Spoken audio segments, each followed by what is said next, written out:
So there have been rapid data center expansion in rural communities in both the US and the UK. And it always ends up in economically vulnerable communities because those are the communities that often actually opt in to the data center development initially because they are not informed about what it will ultimately cost them and for how long. And so I spoke with this one Arizona legislator who said, I didn't know it had to use fresh water. And for the UK audience, Arizona is a desert territory. There's a very, very stringent budget on fresh water.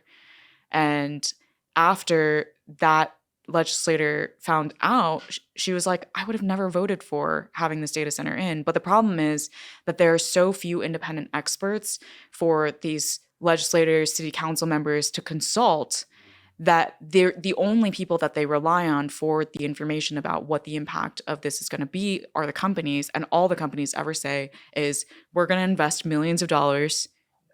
We're going to create a bunch of construction jobs up front, and it's going to be great for your economy. Also, by the way, for that rural community in God knows where, the northeast of England or whatever, Yeah. you're not telling them that actually they can't use their hose pipes for 3 months a year because all the water's going to that local data center. Exactly. So to connect it to the UK, data center development along the M4 corridor has literally already led to a ban in construction of new housing in certain communities that desperately need more affordable housing. And it's because you cannot build new housing when you cannot guarantee deliveries of fresh water or electricity to that housing.